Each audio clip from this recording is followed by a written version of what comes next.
Agora a gente vai iniciar com modos verbais, tudo bem? Então a gente vai ver modos verbais, tempos verbais e verbos abundantes agora, tudo bem? A gente já viu, ou vai ver ainda, não estou lembrado agora, que foram as vozes verbais e o outro tópico agora que fugiu da mente, tá? Olha só, tá um pouquinho difícil os vídeos, tá chegando um pouquinho em cima porque é muita coisa para poder fazer e demora bastante, mas a gente vai conseguir vencer. Olha só, este assunto aqui requer um pouco mais de atenção de vocês. Tem umas tabelinhas de verbos lá no livro de vocês que eu vou querer que vocês olhem. Tá na página 194, 95, 96, 97, 98 e 99. Tem umas tabelinhas ali, dá pelo menos uma olhadinha, uma folheada para poder ver. Tudo bem?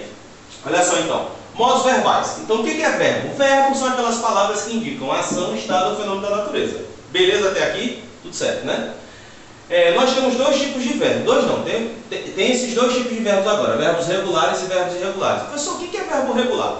Verbo regular lá em processo de formação de palavras, processo por justaposição, processo por composição, declinação, aquela coisa toda aqui. Nós vimos o que é o radical da palavra, não foi? Então, radical é aquela partezinha da palavra que nunca muda. Depois tem vogal temática, tem desinência, tem várias coisas. Então é o seguinte, verbo regular é aquele que quando eu conjugo ele, eu não tenho alteração nenhuma no seu radical. O radical dele permanece a mesma coisa. Já os verbos irregulares é aquele que o radical dele vai sofrer alteração na hora da conjugação. Lembrando que radical vem de raiz. Isso não é radiciação não, viu gente? Isso é português, tá?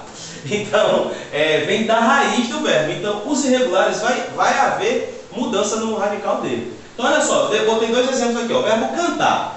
Qual é o radical do verbo cantar? Está aqui, ó, o cante. Cante é o seu radical. Se é o radical, quando a gente for conjugar, ele nunca vai mudar. Você repete todo ele. O que vai mudar vai ser a desinência. Essa partezinha aqui, ó, o AR, a gente chama de desinência. Então, fica, ó, eu canto, tu cantas, ele canta, nós cantamos, vós cantais, eles cantam. Beleza? Então, não houve alteração no radical, dessa partezinha que está marcada aqui, ele é um verbo regular. Se houve alguma alteração, ele vai ser um verbo irregular. Por exemplo, o verbo haver, ó. Eu, o quê? No verbo haver. Eu, avo, eu, ivo, não dá. Eu, ei. Então, olha só, já na primeira pessoa do presente indicativo, a gente já teve alteração no seu radical. E nos outros também vai ter essa alteração. Então, se houve alteração no radical, esse verbo é irregular. Tudo bem? Vamos lá. Tempos verbais. Nós temos três tempos verbais. Presente, passado e futuro. O passado a gente chama de pretérito. Tudo bem? E os modos? Nós também temos três. Modo indicativo, modo subjuntivo e modo imperativo. Qual o detalhe que eu quero que vocês observem? O modo indicativo, ele sempre vai indicar uma certeza. Você vai olhar para o verbo e vai ter uma certeza que aquela ação não ocorreu. O modo subjuntivo, ele vai ter uma dúvida, uma incerteza do que está acontecendo, beleza? E o imperativo vai ser uma ordem, ok? Então, quais são os tempos dos modos? Olha só, no modo indicativo nós temos, grava assim, ó, 1, 2, 3. Um presente, 2 futuro e 3 passado. Fica fácil assim, ó. O presente do indicativo. Pretérito, nós temos pretérito perfeito, imperfeito e mais que perfeito. E futuro nós temos do presente e do pretérito. Então, ó, no modo indicativo, aquele que tem certeza, nós temos quantos tempos? Um presente, dois futuro e 3 passado. Fica fácil, 1, 2, 3, tá bom? No subjuntivo, que é aquele que tem certeza, nós temos presente, pretérito imperfeito e futuro. Esse futuro é só futuro mesmo, tá? É futuro do subjuntivo. E o imperativo nós só temos dois tempos. É o afirmativo e o negativo. Qual é o detalhe? Coloca isso na cabeça, ó. Eu tenho 6 para o indicativo, 3 para o subjuntivo e 2 para o afirmativo. Beleza? Tá, professor, para que esse negócio de incerteza, certeza eu não estou entendendo. Lembra do exemplo que a gente colocou na aula, não sei se foi anterior ou se vai ser da próxima. Vai estar lá assim, ó. Maria comprou uma maçã. Quando eu pego o verbo, qual o verbo? É comprou. Quando eu olho para ele, Maria comprou uma maçã. Você lendo essa frase, quer dizer uma certeza, ela realmente comprou ou está na dúvida se ela comprou ou não? Ó, Maria comprou a maçã, comprou, eu tenho certeza. Então ela está no qual modo? Modo indicativo. Tudo bem?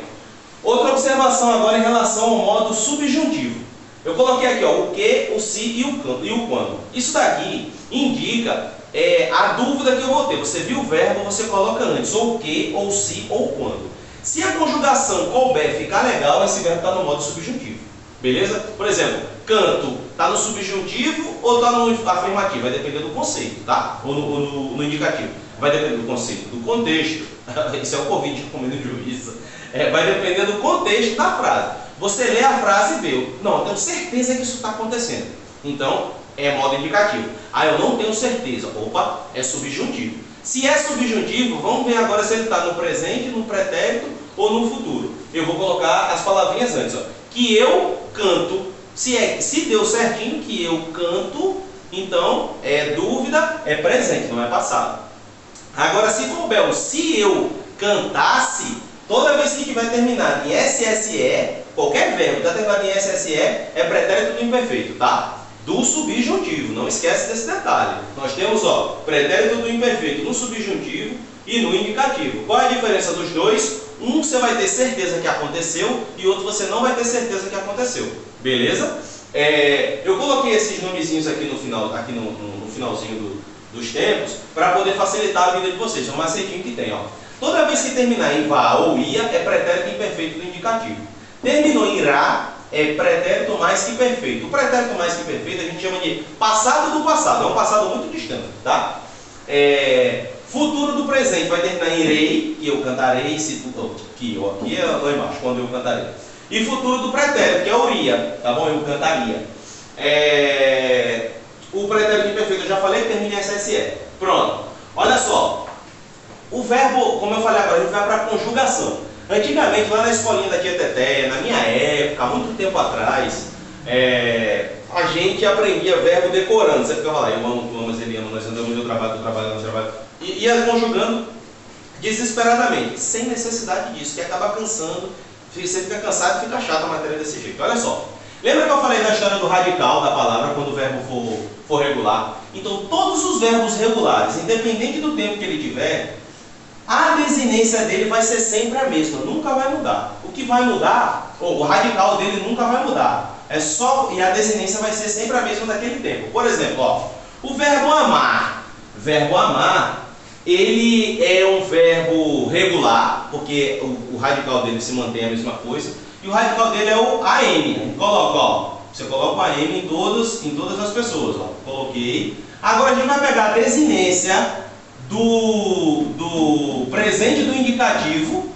Ela vai ser sempre a mesma coisa, a mesma do canto, ó. Eu canto, tu cantas, ele canta, nós cantamos, nós cantais, eles cantam. Só mudou o finalzinho. Aqui eu pego o radical do verbo, coloco, e o final é a mesma coisa, ó. Eu amo, tu amas, ele ama, nós amamos, nós amais, eles amam. Sempre vai ser a mesma coisa, beleza?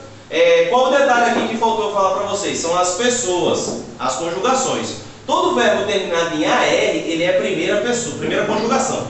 Se for terminado em OR ou ER, é segunda conjugação. Olha só, para a língua portuguesa, norma culta, não existe OR, tá? É ER. Os verbos terminados em OR, tipo compor, pôr, é um resquício lá do passado que nós tínhamos, que o verbo pôr, ele é do verbo poer, entendeu? Por isso que ele também se enquadra na segunda conjugação.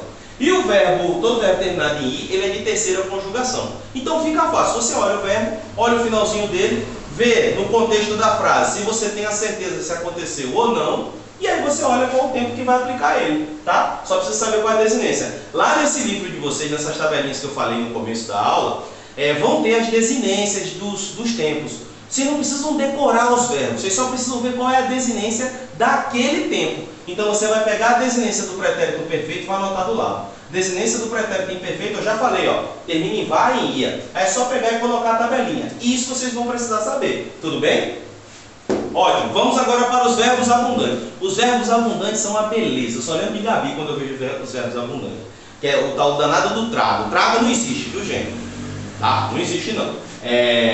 Porque, ó, ter e haver, a gente vai usar o quê? O particípio regular. Então é eu tinha trazido, não é eu tinha trago. Não existe de jeito nenhum, tá? Trago é tragar cigarro.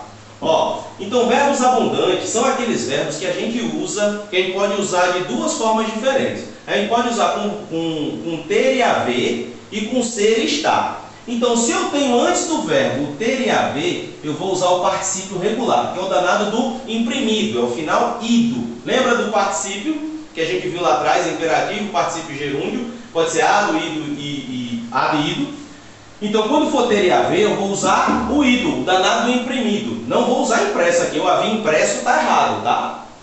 Agora, quando tiver ser e estar, eu vou usar o particípio irregular. Aí entra o SSO, tá? Então, ó, eu havia impresso ou imprimido. Aí você vem antes e vê qual verbo que você usou antes. Ah, eu usei o havia. Se é ter e haver, eu vou usar o particípio irregular, o ido.